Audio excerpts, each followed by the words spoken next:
Мы будем беседовать с Усмоном Барфаковым, это соучредитель Магнит TJ. Восточные люди хотят пойти на базар, потрогать. И всю ситуацию спроецировали на себя, было ли вам бы удобно? 3-4 раза увеличились продажи. Значит ли это, что ваш бизнес, он правда пошел в гору и он выстрелил? Предварительные слухи были пару раз, то что вот скоро будет карантин, нельзя будет выходить. Интервал от 2 до 4 часов. Это бесплатная доставка.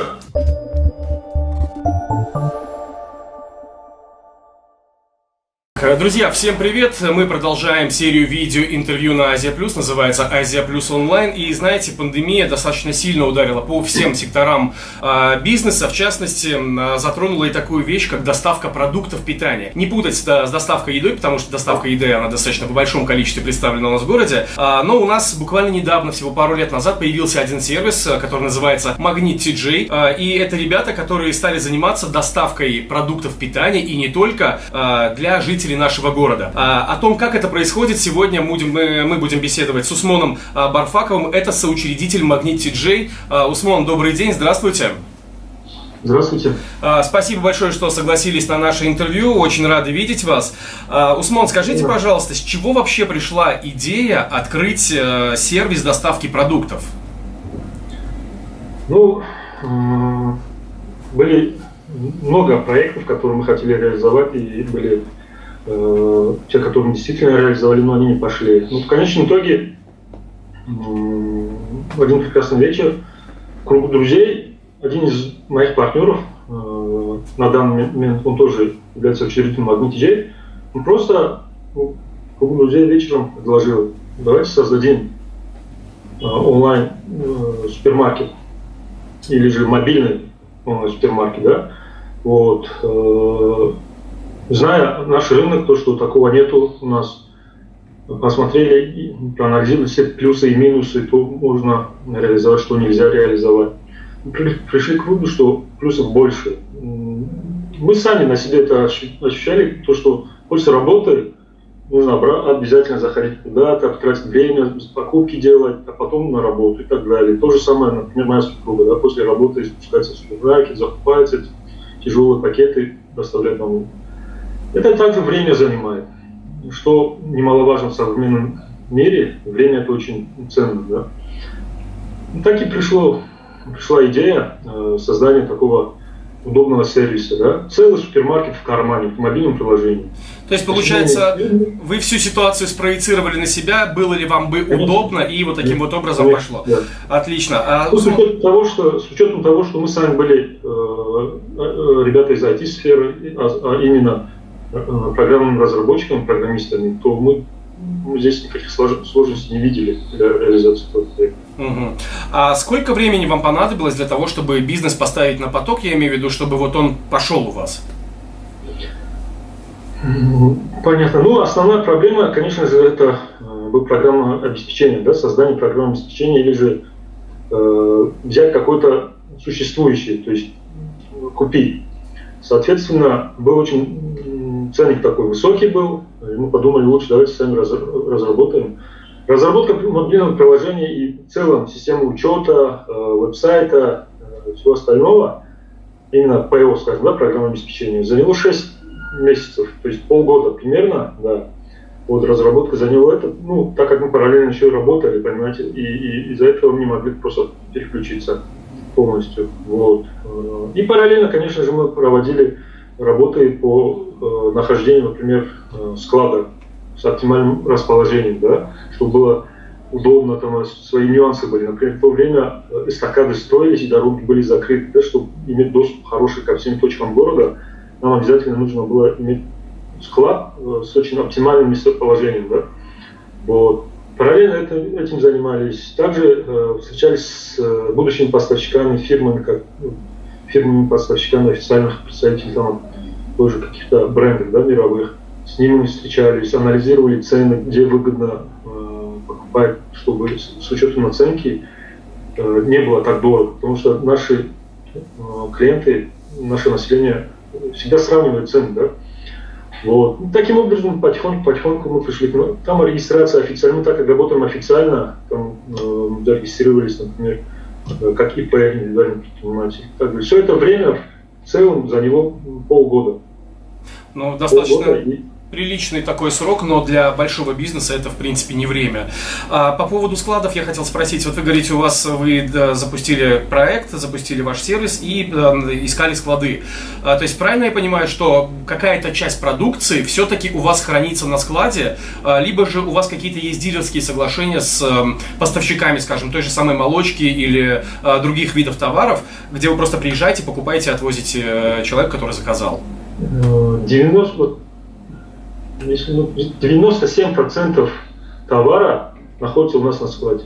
Почему? Потому что с теми условиями доставки, которые у нас есть, это невозможно, чтобы получить заказ. Физически не успеешь просто поехать к партнеру, у него взять часть заказа, продуктов, которые клиент заказал, поехать к другому, оттуда собрать, и к третьему, четвертому и так далее, а потом уже доставить клиенту. Мы очень высокую планку поставили по времени доставки, по графику доставки, с учетом того, что это очень бесплатно. Поэтому свой склад был необходим. То есть, Усман, правильно я понимаю, что вот вы говорите, большая часть продукции сохранится все-таки у вас на складе, в частности, это и скоропортящиеся продукты, это и молочка? Да, конечно, наш склад полностью оборудован. Там у нас есть холодильное помещение, морозильники, есть стеллажи, кондиционеры, которые поддерживают оптимальную температуру для хранения продуктов. Это все это мы учли. То есть уходит весь товар, я имею в виду, у вас есть такое количество заказов, чтобы вы от всего этого все это доставляли к клиентам вашим? Либо же бывают такие моменты, когда это все просто лежит и портится? На начальном этапе, когда мы только открывались, естественно, без просрочек невозможно было обойтись, потому что ты не знаешь объем какой, ты должен закупиться и ждать заказов.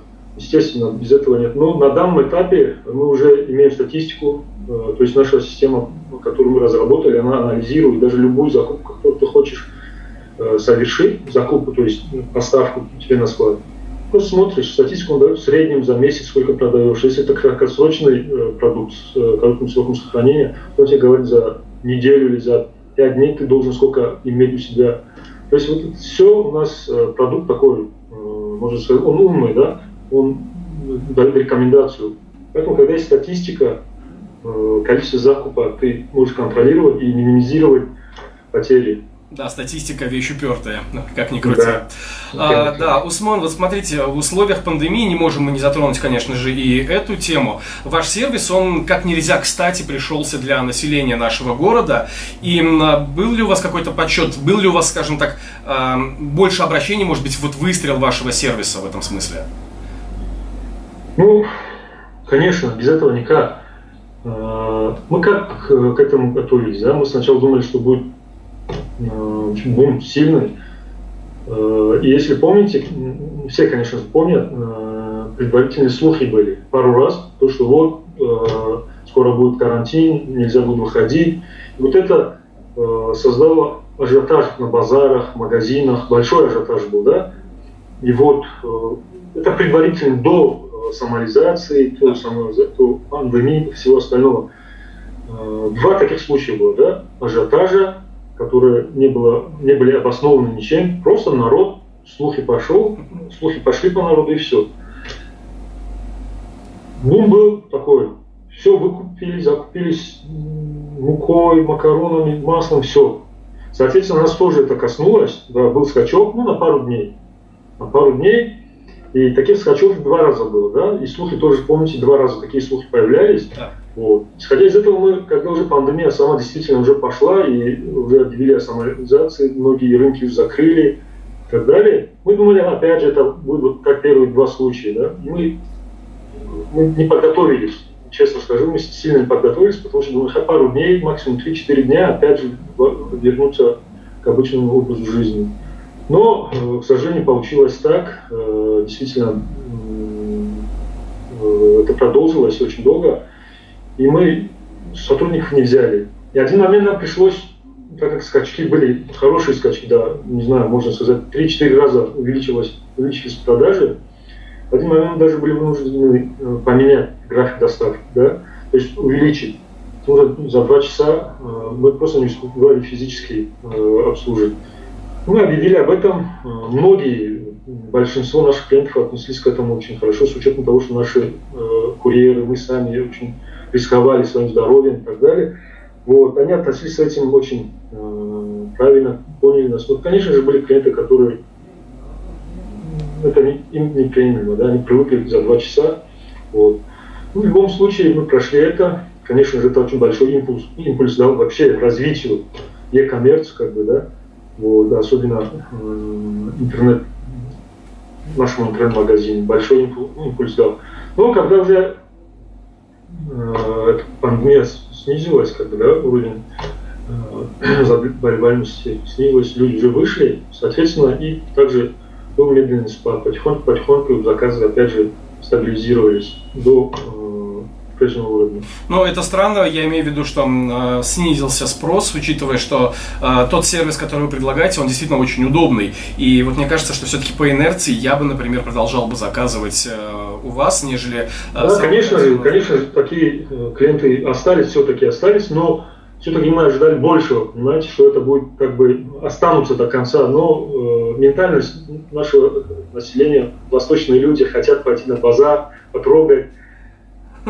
Да, вот, кстати, по поводу населения, как вам удалось добиться того, чтобы люди стали вам доверять с учетом нашего менталитета?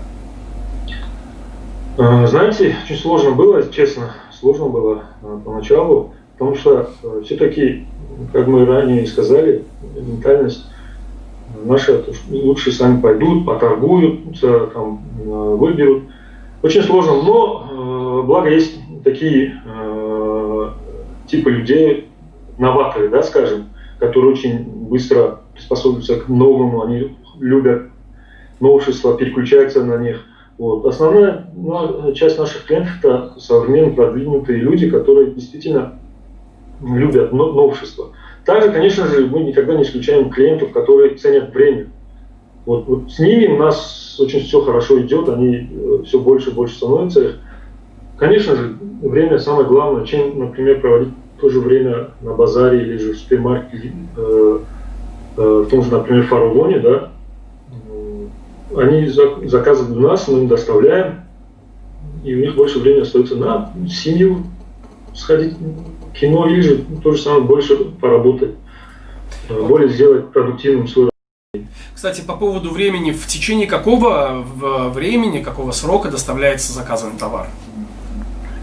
У нас 2 вида доставки. Это первая бесплатная доставка.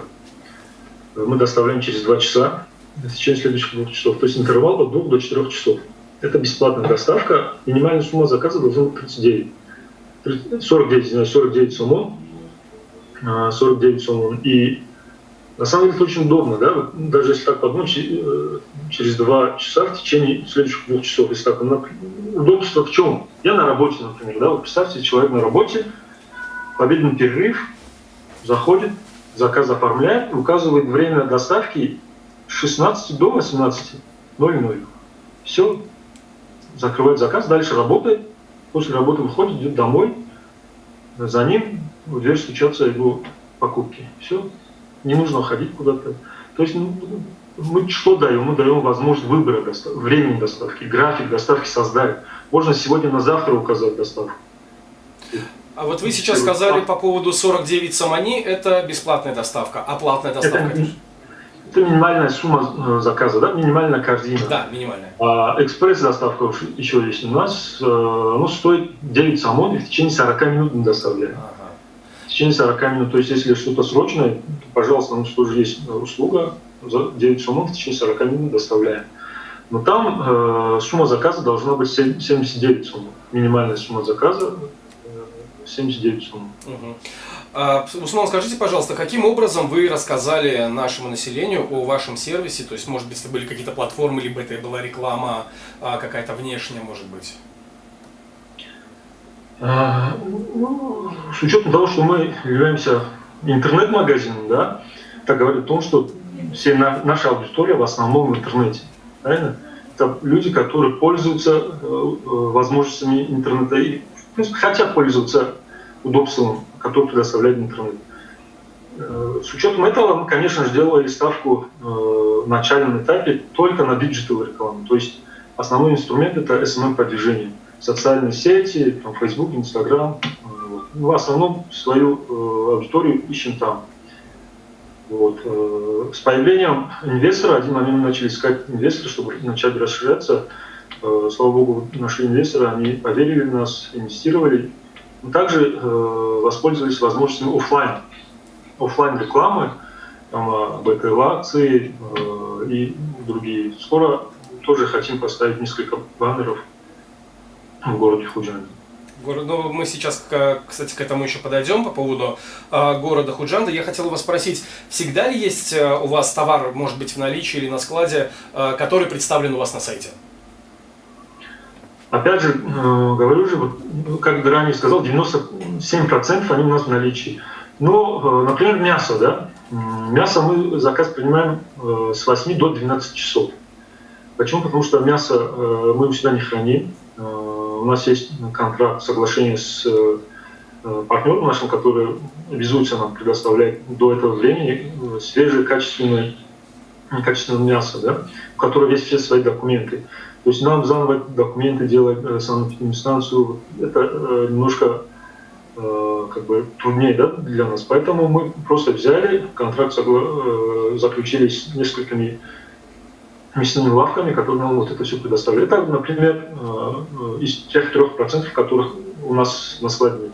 Иногда бывают случаи, когда фактически в системе она есть, и на складе она есть. Да? Клиент заказывает. Там последняя штука, например, осталась.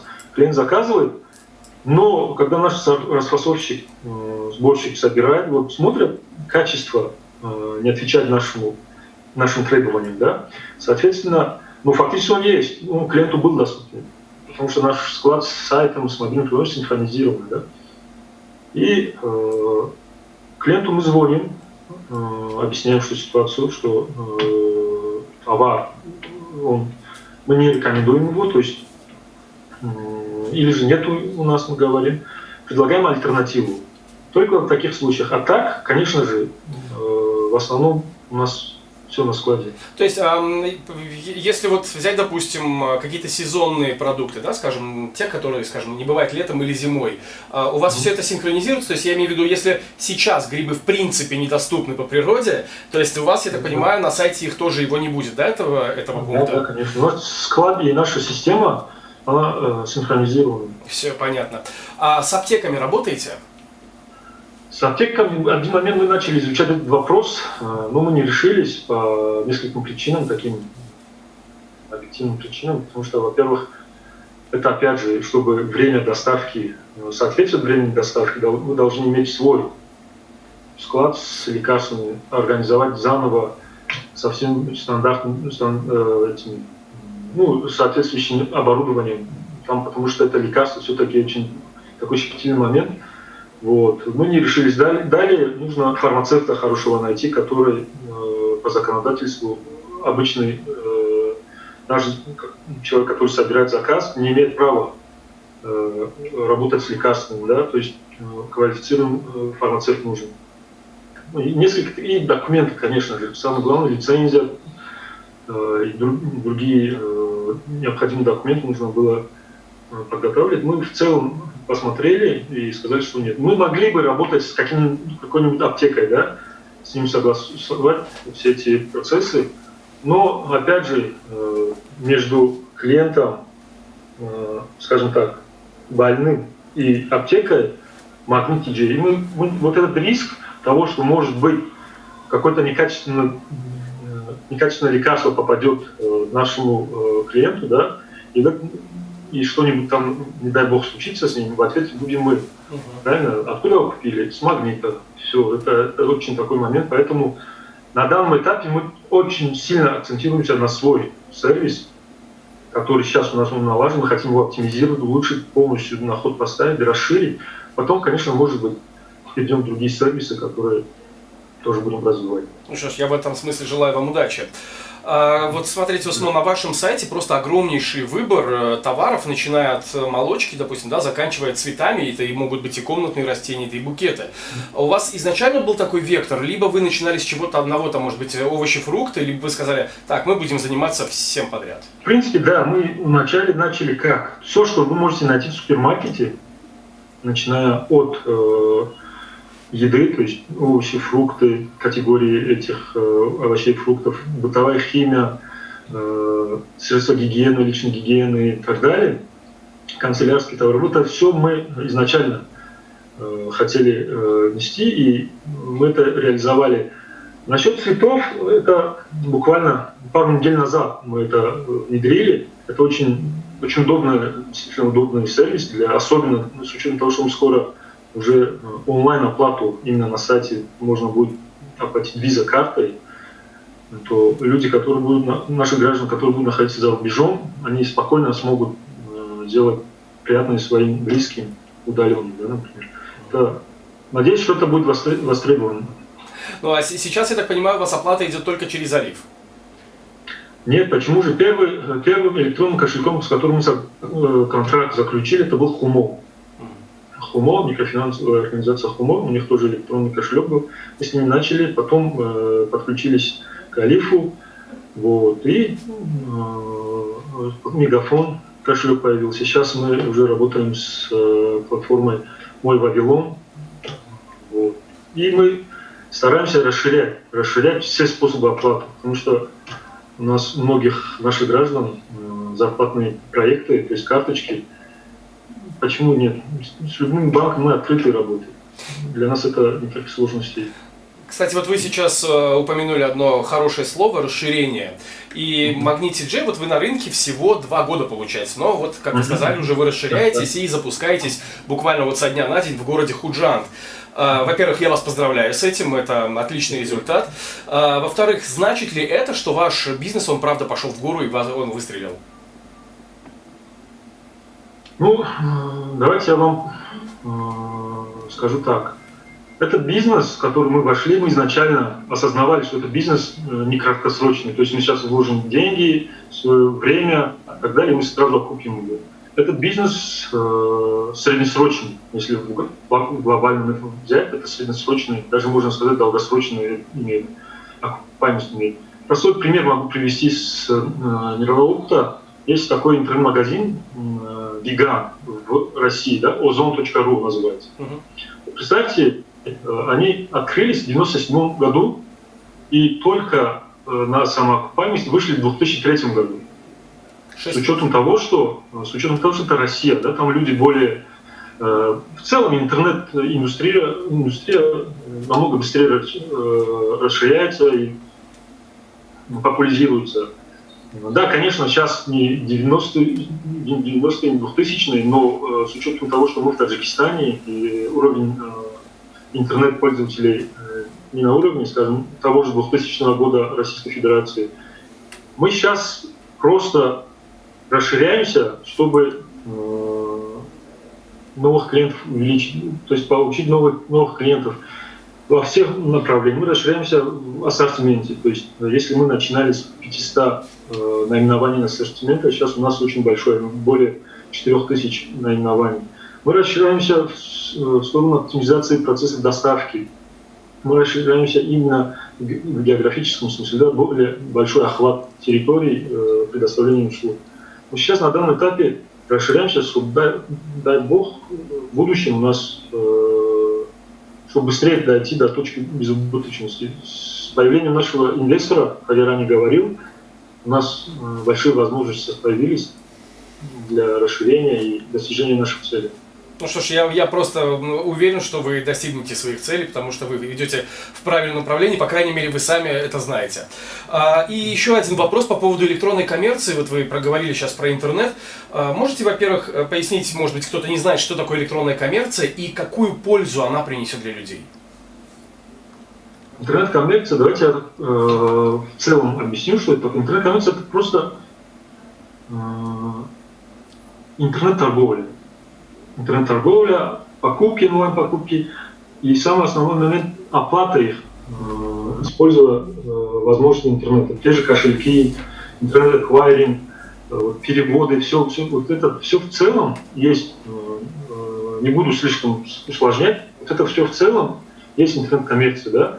Мы себя считаем одним из тех компаний, которые продвигают интернет e-commerce, да, электронную коммерцию. По крайней мере, у нас ни одного заказа по телефону не было. Мы по телефону, в принципе, не принимаем заказ. То есть, начиная от оформления заказа, это все идет онлайн, до оплаты. То есть, опять же, клиент может оплатить с Корти Мили, карточкой национальной нашей, банковской карточкой, кошельками нашими и так далее. Все это. Плюсы в чем? Плюсы – это, во-первых, самый основной плюс – это прозрачность работы. То есть для государства в целом финансовые отчетности, они уже будут просто прозрачными. Да? Любая транзакция, которая проходит через банки, все это уже налогообложение уже должно будет быть. Это самый основной плюс государства, для государства, да, это прозрачность работы. Вот, поэтому не знаю, почему сильно вот это не продвигают наше руководство, да, руководство страны. Я считаю, что это будущее за этим, и им самим будет легче контролировать все финансовые операции. Ну, я думаю, что вы с своим примером просто покажете, как нужно правильно идти в этом направлении, и я думаю, руководство все-таки прислушается и присмотрится. Усмон, спасибо вам огромное за то, что уделили нам время, рассказали очень много всего интересного. Мы, в свою очередь, желаем вам успехов, удачи для того, чтобы ваш бизнес шел, процветал. И, кстати, поздравляем еще раз с расширением и с открытием вашего филиала в городе Худжанд. Спасибо огромное. Спасибо. Друзья, я напоминаю, что с нами сегодня на связи был Усмон Барфаков. Это соучредитель сервиса по доставке продуктов Магнит TJ. Пока.